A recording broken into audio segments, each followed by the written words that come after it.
All right, thank you, Mark. A Louisville mother was murdered in her own home, and her case depended on DNA evidence.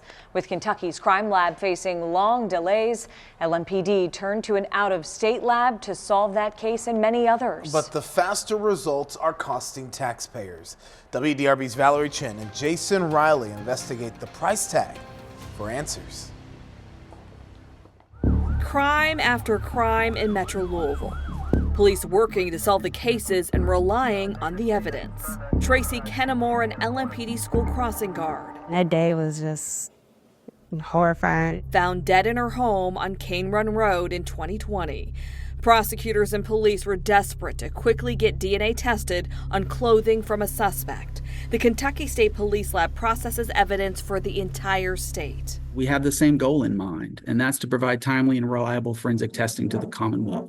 And time matters. The average turnaround time was anywhere from 24 to 36 months using KSP. So that did create a backlog, which then kept offenders out on the streets longer, and it slowed us in apprehending. At what point did LMPD decide you needed another lab to start processing this evidence because of the KSP backlog? Unfortunately, we were seeing an uptick in violent crime across the city, and we needed an additional source to be able to process these in a timely manner to be able to get justice for victims and their families. This 96-page report shows LMPD contracting with DNA Labs International in Florida from June of 2021 to June of 2022.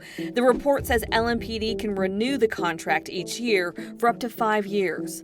But dozens of pages of the LMPD contract are blacked out, so we can't tell you what it says. So instead of going through the KSP lab, which LMPD can use for free, LMPD says the Florida lab is costing $2.3 million a year for homicide, robbery, and sex crime cases. An average kit for a sexual assault is about $2,500. Homicide has a $1.2 million budget for evidence. Here's an example of how much the lab charges LMPD. The standard evidence package, which includes digital photographs and the entire case folder, costs $325. Additional materials, $995. And that's for a standard turnaround time of 3 to 4 weeks. To put a rush on results to get them in a week, an extra $300. Ultimately, we're focused on seeking justice for victims and their families. Within 3 months of using the Florida lab, police got the testing they needed, which led to the conviction of Kennemore's son. It really helped our family because without that DNA, they wouldn't have been able to get him. And now LMPD has been using the lab even more for homicides and sexual assault cases. WDRB Investigates has learned the money to send the evidence to DLI is coming from LMPD's general fund.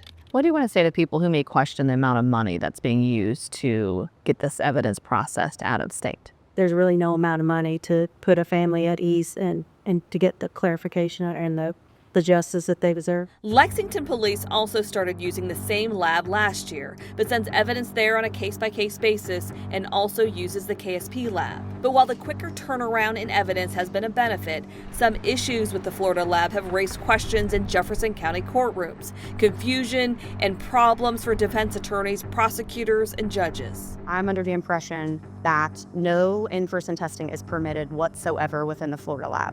One judge is threatening to hold the lab in contempt later this month for failing to follow orders that violate the Kentucky Constitution. In this case from October 2023, Elton Pulliam was charged with burglary, sodomy, and sexual abuse where the victim was under 12 years old.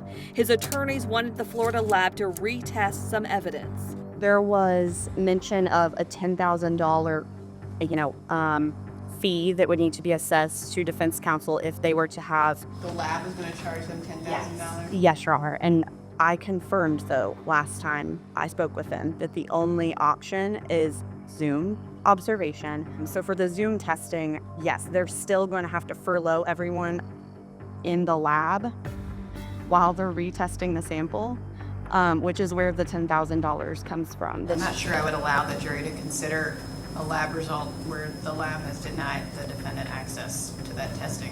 His jury trial is now scheduled for March. We know that LMPD is outsourcing some of their evidence to a vendor lab, particularly in biology. But it's our hope that as we continue to improve our turnaround times in DNA, we address our staffing shortages, that eventually LMPD would begin submitting that biology evidence back to us.